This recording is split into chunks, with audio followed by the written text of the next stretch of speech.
battered derby, and his feet solidly planted on the good green earth. He was a tall, angular young Irishman who had celebrated his 20th birthday in the stinking hold of the Orion, which had floundered and almost gone down in the heavy seas off Cape Horn. At the height of the howling fury, Callahan had gripped the sides of his berth, calmly wondering if his beloved Tessa Glynn would die of a broken heart upon hearing of his death, or simply join the convent and pray for his soul until the Lord called her to his side. Beside him, Paddy Ryan had prayed even more fervently. Amid sounds of retching men and women, whimpering children, and the shrieking wind, Paddy had clutched his rosary beads and begged the Christ for his life and that of the others aboard the ship, especially the little children and their dear suffering mothers. The storm had passed, and exactly 6 months to the day that they had sailed out of New York Harbor, the Orion had wallowed into San Francisco. "Look at 'em down there," Michael said, pointing to the hundreds of ships that had been driven onto the beaches. "Did you ever see such a sight?" Paddy shook his head. He was shorter than Michael, with red hair, big splashy freckles, and a choir boy's innocent smile. "They just abandon those ships in the mud or in the bay, leave 'em to rot." "And the more's the pity, with all those poor devils stranded at Panama City.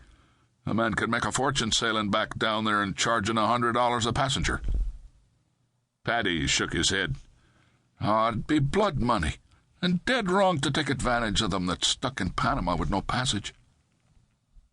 Michael supposed Paddy was right. From the deck of the Orion, he remembered the desperate Americans standing on the pier at Panama City, pleading to be rescued from that tropical, pestilent hell.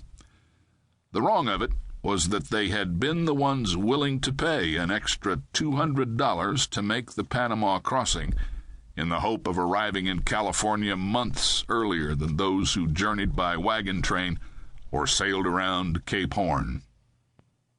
The scene he'd witnessed from the deck of the Orion had been so heartbreaking that Michael still could not shake the image of women and children on their knees, hands raised in supplication as they had begged for deliverance from Panama City.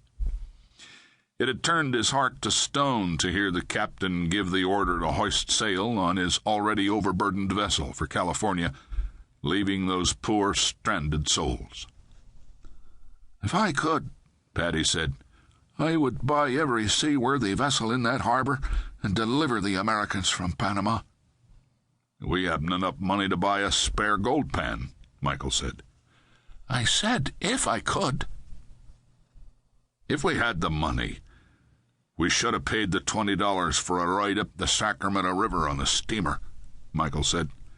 "It'll take a day longer to walk. We could make that much difference in 1 hour at the goldfields." "But if we found no gold," Paddy argued, "then we'd have no money left for food." Michael was not ready to concede the argument. "This isn't Ireland during a potato famine. We would not starve. I would kill game." "With what? A rock?" "Then we could catch fish." But Paddy Ryan shook his head. "You heard the man down there at the wharf say that there are more miners in the Sierra streams than fish."